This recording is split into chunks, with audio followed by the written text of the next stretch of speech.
Yo, alors on va parler un peu du panneau Nvidia. Je vais pas vous dire oh mettez ces réglages, c'est les mieux et puis voilà. Je vais un peu vous expliquer comment ça marche et vous laisser déterminer ce que vous voulez faire ou pas faire selon les jeux auxquels vous jouez et votre PC, etc. Alors on va faire un peu tous les onglets en passant rapidement sur ceux qui sont pas très intéressants. On va commencer par lui, l'onglet résolution. Vous avez les écrans à régler individuellement, vous pouvez choisir votre résolution, etc. L'onglet Customize, c'est si vous voulez overclock votre écran, ça va être ici que ça se passe. Vous pouvez créer une custom résolution, la mettre 200 Hz, tester, etc. Si ça marche, vous pouvez la mettre là et puis la faire dans une résolution custom. Ça va être là, l'OC de l'écran. Mais c'est pas le sujet de cette vidéo, et voilà.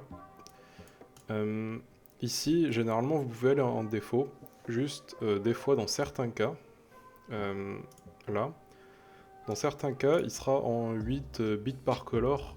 Alors, bits par couleur, c'est un peu compliqué, mais c'est en gros, c'est le nombre de couleurs que chaque pixel peut afficher individuellement.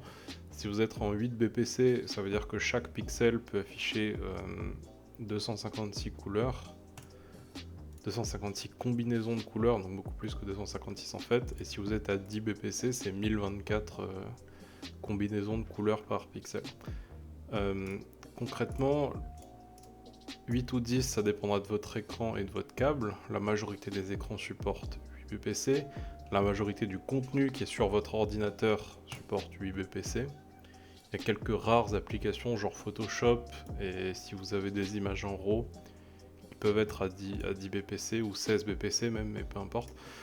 Bref, si vous avez un écran, vous pouvez essayer de faire ça et vous pouvez voir si vous allez arriver à 10 ou pas. Et selon les écrans, soit ça sera bloqué à 8 comme ça, soit vous pourrez aller à 10. Bon. Dans tous les cas, honnêtement, ça change. Alors les couleurs, généralement, vous pouvez changer les couleurs un peu et des choses de votre écran là. Ceci dit, c'est pas là que vous allez, c'est pas là le meilleur endroit pour le faire. Ça, il vaut mieux laisser comme ça les autres applications. Et si vous voulez changer les couleurs de votre écran, utilisez directement le menu de votre écran en appuyant sur les boutons de l'écran, etc. Ça sera mieux. Et c'est aussi ici que vous pouvez changer la Digital Vibrance, c'est l'éclat numérique en français. Et il y a beaucoup de gens qui aiment bien le mettre à fond pour les jeux genre CSGO, etc.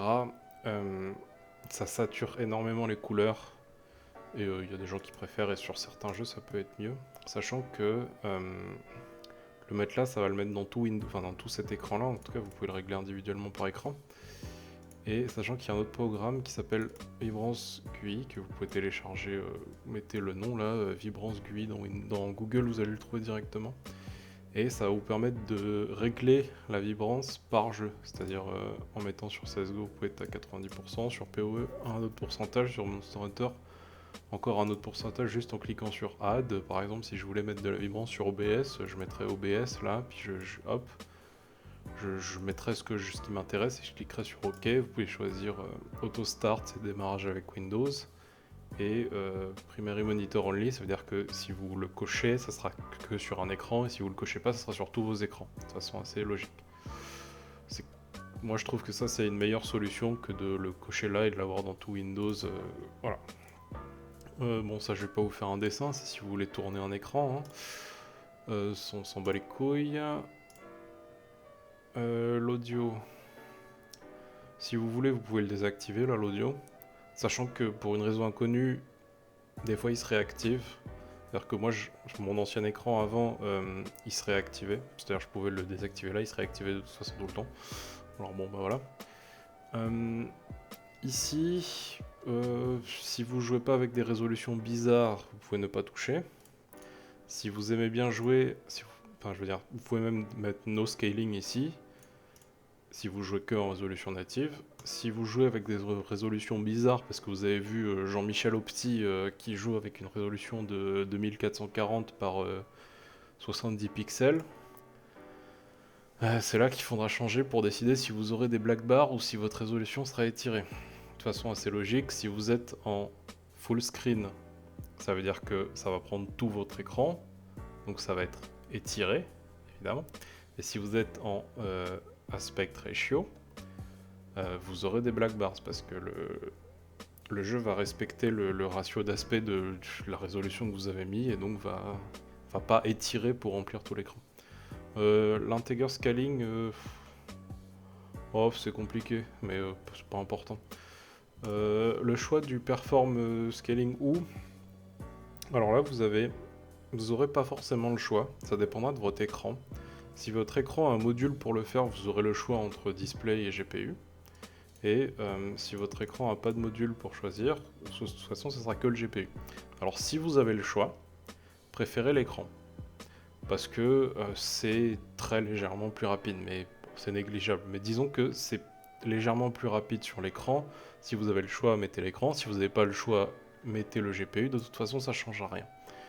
Et si vous voulez jouer avec des résolutions bizarres, il faudra potentiellement cocher l'override. Notamment pour faire des résolutions étirées avec le full screen. Il me semble que sur Discord, il y a un épinglé dans Conseil Optimisation qui explique via texte ce genre de truc. Alors le G5. Alors, le but de cette vidéo, c'est pas de faire un cours entier sur le G5, qu'est-ce que c'est, comment ça marche, etc. C'est juste que si vous voulez l'activer ou le désactiver, c'est ici. Et si vous cochez pas Windows and Full Screen, si vous avez des jeux qui sont en borderless ou des jeux qui sont en fenêtrés, vous profiterez pas du G5 dessus. Sachant que le borderless, qu'il soit pris en compte ou pas, ça dépend des jeux, ça dépend de comment le borderless est implémenté. Si vous jouez en G5, cochez-le là tout le temps, et puis comme ça c'est fait, et puis pas d'histoire. Ici vous pouvez activer, désactiver des écrans, vous pouvez les ordonner comme vous voulez, et en faisant un clic droit vous pouvez définir votre écran principal, les mettre en clone, les identifier. Là ça met des gros 1 et des 2 sur l'écran, c'est super. Et voilà. Non, je veux pas sauvegarder. Ça, on s'en bat un peu les couilles, touchez pas. Ça, c'est pareil, on s'en bat un peu les couilles, touchez pas. Alors il y a des gens qui vont vous dire ouais faites ça, et puis faites ça, tout ça, là, ça voilà, c'est super, c'est opti machin. Faites-le si vous voulez, hein. Si ça vous amuse, faites-le. Dans les faits, ça changera rien à vos performances en jeu, évidemment. Alors ensuite, il y a ce truc-là, là. Il faut bien savoir que cette image-là, puis ces réglages-là, c'est complètement faux. C'est pour essayer de vous donner une représentation visuelle de ce que ça fait. Mais globalement, c'est pas parce que je vais faire ça et que je vais bouger ça là, c'est complètement faux ça. De toute façon, honnêtement, cet écran-là, il est pas très intéressant. Ce qui va être plutôt intéressant, c'est d'aller directement dans les 3D settings et de les faire un par un comme ça. Et là, alors avant de détailler les paramètres un par un, on va parler d'une fonction qui est assez intéressante, c'est le par programme. C'est-à-dire que je ne suis pas obligé d'avoir les mêmes programmes, les mêmes réglages pour tous mes paramètres. Admettons que je joue à plein de jeux récents dans lesquels j'aime bien activer le G5 parce que c'est plus doux, etc. Puis quand je lance CSGO, j'ai pas trop envie d'avoir le G5 d'activer parce que de toute façon j'ai 400 FPS sur le jeu, etc. Je peux sélectionner CSGO dans ma liste là, et je peux aller dans... je sais plus c'est où le G5. C'est là.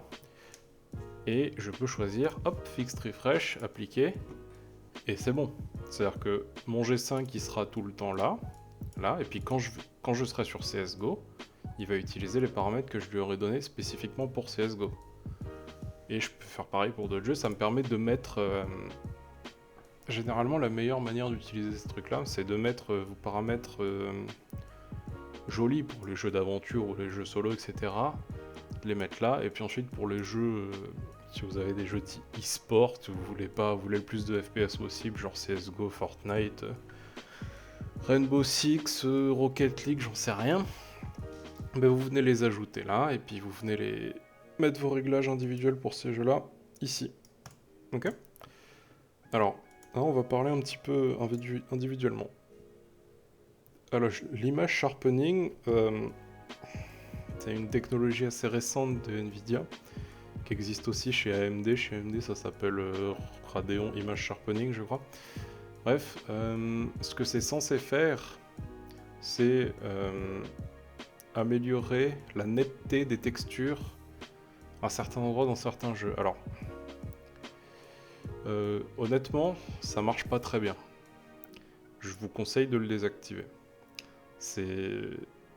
Ça revient un petit peu à utiliser un filtre, les filtres NVIDIA Freestyle là. Ça revient un peu à utiliser un filtre NVIDIA Freestyle ou alors Reshade avec une option de sharpening, c'est un peu pareil aussi. C'est une question de préférence. Moi j'aime pas, moi je l'active pas. Vous pouvez l'essayer. Si ça vous plaît, si vous préférez avec, y a pas de souci. Mais il faut savoir aussi que ça va faire une petite perte de performance qui est assez faible, mais ça va, techniquement ça va faire une petite perte de performance. Voilà. Alors, l'occlusion ambiante, alors si jamais aussi, quand vous allez mettre votre souris là, sur chaque truc, ça va vous expliquer ce que ça fait. Donc, voilà, vous pouvez aussi effectivement lire les choses comme toujours, c'est chouette.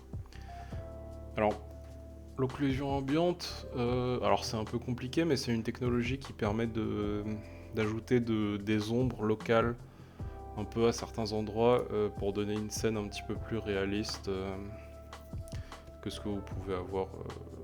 Voilà. Et il n'y a pas... Comment dire? Il faut que le jeu supporte l'occlusion ambiante. C'est-à-dire que c'est pas parce que vous l'activez là, si le jeu la supporte pas de toute façon, vous l'aurez pas. Et comme c'est écrit dans le texte tout en bas, l'occlusion ambiante d'NVIDIA comme ça dans ce panneau ne marchera pas sur les jeux des X12. Alors il y en a quand même de... C'est pas encore le cas de tous les jeux, mais il y en a de plus en plus des jeux des X12. Globalement, ce paramètre d'occlusion ambiante là, il sert à assez peu de choses. Je pense que off, c'est pas forcément le pire setting, quoi. Alors, le filtrage anisotropique, ça c'est un peu compliqué. La majorité des jeux ont un réglage pour ça. Moi, ce que je vous conseille, c'est de le laisser en application controlled. Vous pouvez le mettre sur off éventuellement si vous voulez. Alors le filtrage anisotropique des textures, l'idée c'est que ça va augmenter un peu la netteté de toutes les textures, mais pas de la même façon que l'image sharpening. Là c'est géré différemment et c'est un impact de performance qui est négligeable, pour pas dire nul. Et ça dépendra des jeux aussi. Il y a certains jeux qui ne le supportent pas, et dans ce cas, de toute façon, vous pouvez mettre ce que vous voulez, ça sera sur off. Alors, moi j'ai tendance à le laisser sur application control. Comme ça, les jeux qui le gèrent, je peux gérer dans les options du jeu, je peux choisir l'option qui me convient, et les jeux qui ne le gèrent pas, de toute façon, ça sera sur off. Alors, l'anti-aliasing, comment je peux expliquer l'anti-aliasing? Peut-être en allant sur Paint. Si je dessine un truc comme ça, là c'est une ligne droite, voilà. Si je zoome dessus maintenant, on peut voir que c'est plein de petits carrés comme ça. C'est pas, parce qu'un écran c'est composé de pixels, un pixel c'est carré, c'est pas possible de faire une diagonale dessus. Une diagonale ça va être juste une succession de petits carrés. Alors l'anti-aliasing c'est ça, c'est en gros c'est cacher les petits carrés comme ça pour en faire une ligne qui ressemble à une ligne diagonale, même si c'est voilà. Concrètement, ça consiste à flouter. Ce que ça va faire un peu concrètement l'anti-aliasing, c'est que ça va flouter un peu tous ces bords-là. Ça va les flouter à certains endroits pour essayer de donner une impression que c'est plus droit. Alors, est-ce que c'est mieux de le mettre ou de pas le mettre? C'est encore une fois une question de préférence personnelle. Il y a plusieurs techniques d'anti-aliasing. Il y a le FXAA, le MSAA, le CMAA même si ça se fait plus trop maintenant. Globalement, le FXAA, c'est assez maîtrisé. C'est pas la meilleure technique, c'est-à-dire que ça va pas vous donner des résultats de dingue, mais en même temps, ça va pas trop vous flouter le jeu. C'est à essayer, voilà. C'est à essayer. Généralement, alors, il faut aussi savoir que l'anti-aliasing, ça par contre, c'est indépendant dans le panneau NVIDIA et dans votre jeu. C'est-à-dire que vous pouvez le mettre dans votre jeu et dans le panneau NVIDIA, et les deux vont s'additionner. Des fois pour faire un résultat pire qu'en mettre qu'un seul, mais les deux vont s'additionner. Voilà. Alors moi je l'ai sur off de base parce que l'anti-aliasing j'aime pas vraiment ça, parce que je trouve que ça floute un peu les textures, c'est pas... L'anti-aliasing moi personnellement j'aime pas. Mais ça c'est à voir, c'est en fonction des préférences personnelles, et au niveau des performances sur anti-aliasing c'est vraiment quasiment rien. Gamma correction, laissez-le sur on, voilà.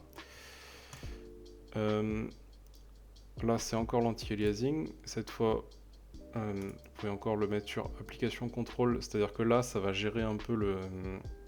J'ai dit tout à l'heure, il y en a deux trucs, il y a le FXA que vous pouvez mettre en plus, et là ça va être, soit ça sera le réglage de votre jeu, c'est-à-dire MSA, FXA, etc. Soit vous pouvez le désactiver directement.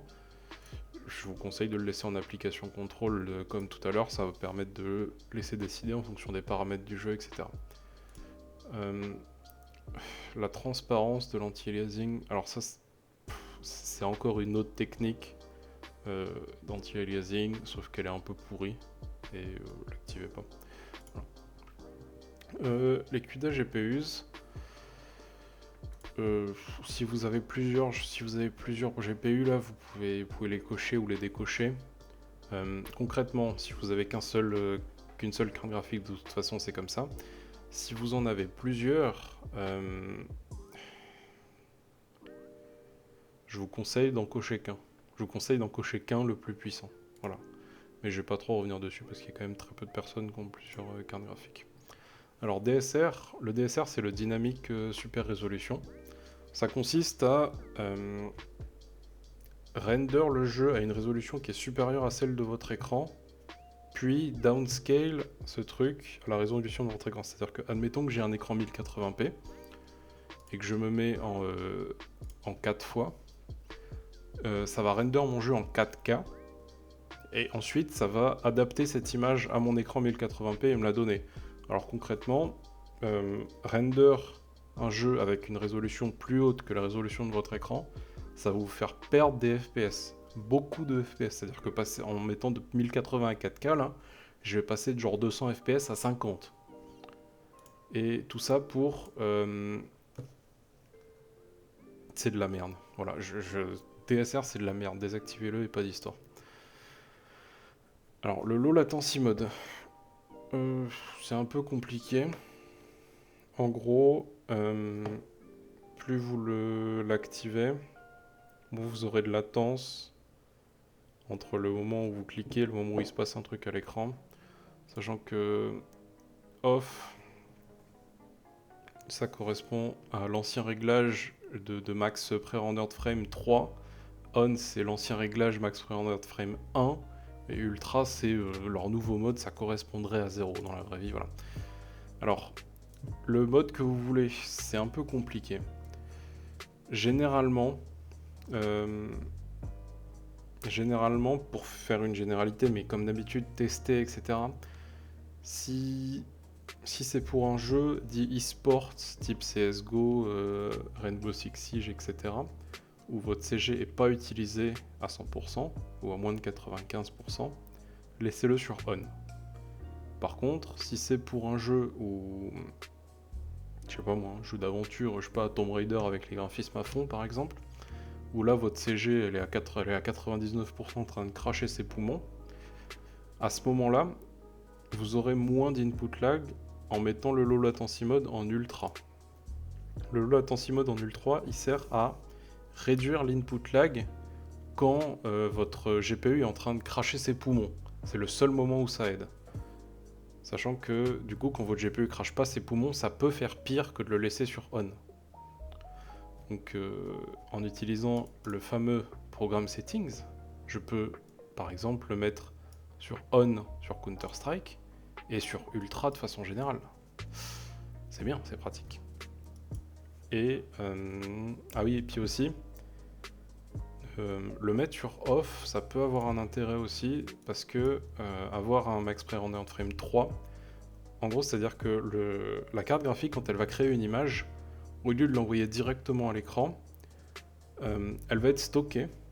Et le nombre d'images qui est stocké avant d'être envoyé à l'écran, ça correspond au pre-rendered frame. Du coup, quand c'est off, c'est 3.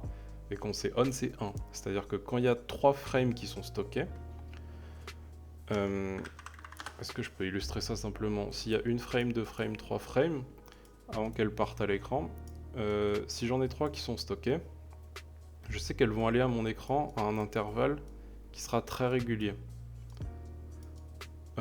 C'est-à-dire que en ayant 3 pré-rendered frames déjà toutes prêtes à être envoyées, c'est-à-dire, imaginons que cette frame-là, elle a pris 1 milliseconde à être faite. Puis cette frame-là, elle a pris 2 millisecondes à être faite. Si je suis en pré-rendered frame 0, il va me balancer celle-là, il va me balancer la première au bout d'1 milliseconde, il va me balancer la deuxième au bout de 2 millisecondes, puis la troisième, admettons qu'elle a reduré 1 milliseconde, il va me balancer la troisième au bout d'1 milliseconde. Du coup, je vais avoir 1 milliseconde, 2 millisecondes, 1 milliseconde. Ça sera pas très... Comment dire? Ça sera pas très fluide, et la différence de temps entre deux frames va me donner une impression de micro-stutter, et j'aurai potentiellement un jeu qui sera moins fluide que si j'ai tout le temps 1 milliseconde. Et c'est pour ça que c'est important d'avoir... important non, mais ça peut aider à avoir un sentiment de fluidité, d'avoir plusieurs pré-rendered frames, parce que même si les prochaines... Vu que j'ai 3 frames qui sont stockées dans mon... prêtes à être envoyées, elles sont stockées dans mon CPU, elles sont finies, elles sont faites, il n'y a qu'à les envoyer. Même si celles d'après, elles mettent un peu plus de temps. Celle-là, elle met 2 millisecondes, celle-là, elle en met 0, celle là-bas, elle en met 3. C'est pas très grave, parce que de toute façon, ça sera compensé par les 3 frames qui sont dans mon CPU. C'est-à-dire que celle-là, elle va s'envoyer, hop, elle va se mettre, celle-là, elle va s'envoyer, celle-là, elle va se mettre, et etc. Et ça va compenser... Le fait d'avoir 3 pré-rendered frames comme ça va compenser un peu l'écart de temps qu'il faut au PC pour render des frames qui ont une difficulté de render différente. Et ça permet un peu de lisser comme ça les différences et d'avoir du coup une impression de jeu qui est plus fluide. Alors par contre, du coup, le fait d'avoir 3 pré-rendered frames, c'est-à-dire que si je bouge ma souris, au lieu d'avoir mon mouvement de souris qui se répercute ici, je vais peut-être changer de couleur, ça n'a plus aucun sens, qui se répercute ici à ma première frame, le plus tôt où mon mouvement de souris pourrait être répercuté, ça va être là, à ma troisième frame, parce que celles d'avant, de toute façon, elles sont déjà préparées, elles sont render, c'était des images, il faut les envoyer de toute façon. Alors du coup, ça peut causer une différence d'input lag entre là et là. C'est le principal désavantage des pré-rendered frames. C'est-à-dire que plus vous en avez, plus ça va paraître fluide, mais en même temps, plus vous en avez, plus vous aurez d'input lag. Alors c'est pareil, ça dépend un peu des jeux et de vos objectifs, et vous pouvez définir des valeurs différentes par programme. Et c'est bien de le faire. Enfin, c'est bien. Si vous avez pas l'impression, si vous avez l'impression que c'est très fluide avec le low latency mode en on, bah, tant mieux, il n'y a pas de souci. Max framerate, c'est nouveau ça. Ça fait 2-3 drivers que c'est là, je crois.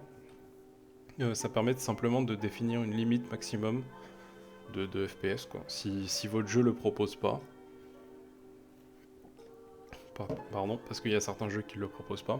Vous pouvez le mettre là dans le panneau Nvidia. Alors il y a une autre possibilité, c'est de le mettre dans RTSS avec ça. Je n'ai pas trop envie de me lancer dans la différence entre ce cap là et ce cap là. Si vous voulez pas vous faire chier, vous pouvez mettre par exemple là pour, je sais pas moi, pour Minecraft, j'aimerais bien avoir hop, 431 FPS maximum.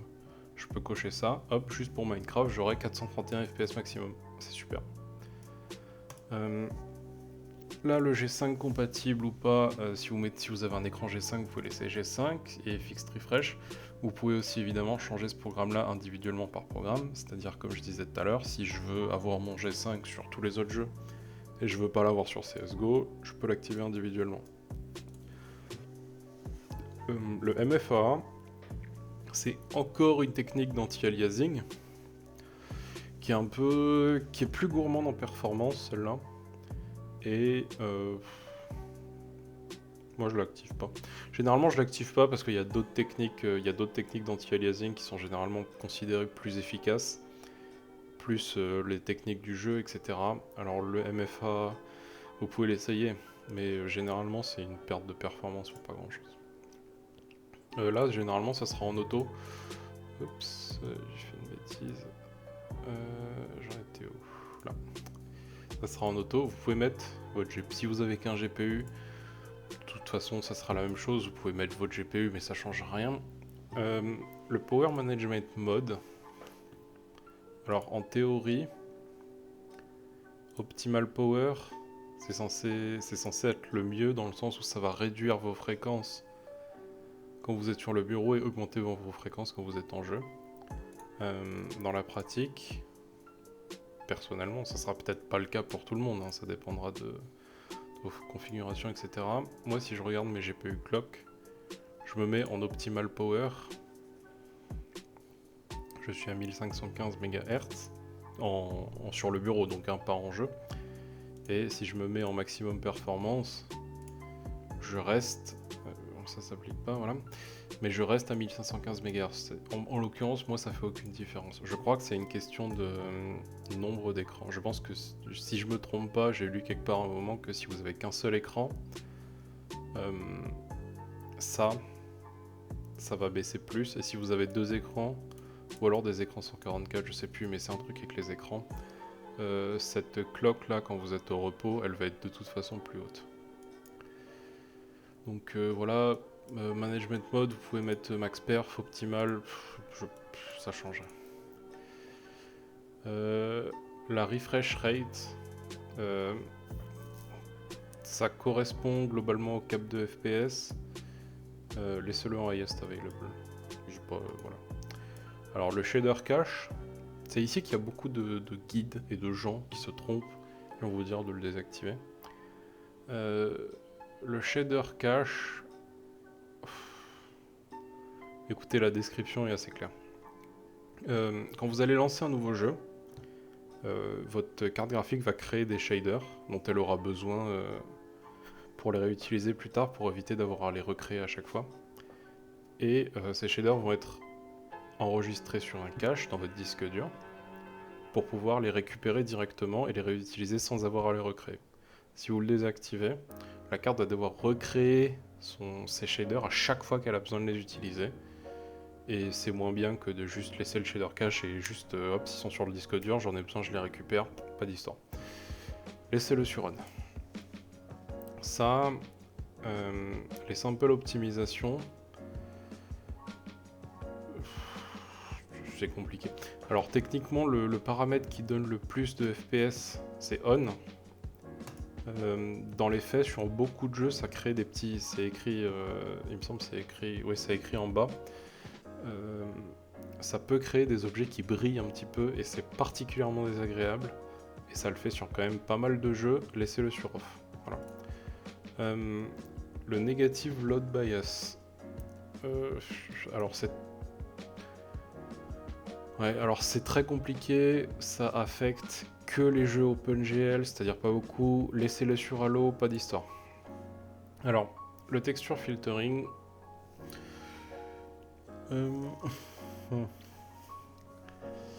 Alors c'est la qualité de filtrage des textures. Honnêtement, j'ai jamais vraiment... J'ai déjà essayé plusieurs fois de passer de high quality en high performance. J'ai jamais vu à l'œil de différence entre les deux dans un jeu. Même en mettant un endroit fixe, en activant l'un puis l'autre, j'ai jamais vu de différence. Alors tant qu'à faire, autant le laisser en high performance. Linéaire optimisation, vous pouvez la laisser sur on.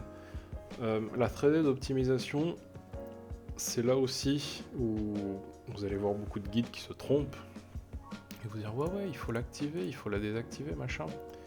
Il faut la laisser en auto. Le fait de l'activer ou de la désactiver, c'est pas du tout pareil, hein, parce que ça fonctionne pas du tout pareil qu'un CPU, mais si je devais faire une analogie avec un processeur, ça serait l'hyperthreading. Globalement, c'est pas du tout la même chose, mais on peut en faire une analogie. Et les jeux vont décider de même. Certains jeux feront mieux avec off, certains jeux feront mieux avec on. Laissez-le en auto, laissez le jeu décider ce qu'il veut, et ce sera toujours la meilleure solution. Le triple buffering, c'est un truc d'OpenGL encore, on s'en bat un peu les couilles. La V5, c'est si vous voulez limiter vos FPS à la... Comment dire? La V5, ça limite vos FPS au taux de rafraîchissement de votre écran. Donc c'est bien, ça évite d'avoir du tearing. Si vous savez pas ce que c'est le tearing, vous cherchez, hein, ou vous demandez au choix. Sauf que la V5 comme ça introduit pas mal d'input lag. Et en 2019, surtout maintenant, on a la G5 qui fait pareil que la V5 mais sans l'input lag. Donc mettez-le sur off. Si vous avez un écran G5 ou Free 5 ou peu importe, mettez-le sur off. Si vous avez pas d'écran G5, pas d'écran Free 5 et que vous avez beaucoup de soucis d'aliasing, que ça vous dérange énormément, vous pouvez le mettre sur on. Mais ça va être au prix d'un peu d'input lag. Voilà. Ce qui est pas forcément dérangeant pour certains jeux. Et les deux dernières lignes, c'est des trucs de VR. Voilà, faites pas de VR, c'est nul. Et le dernier onglet, on s'en bat les couilles. Voilà, physique, si vous voulez, vous pouvez mettre votre carte graphique là, parce que ce sera toujours plus rapide avec une carte graphique récente, qui a moins de 4 ans, on va dire. Ce sera toujours plus rapide de faire la physique sur votre carte graphique que sur votre CPU. Donc a priori, de toute façon, ça va le faire sur votre carte graphique. Hein. Et vous pouvez appliquer, et puis ben voilà, paramètres NVIDIA.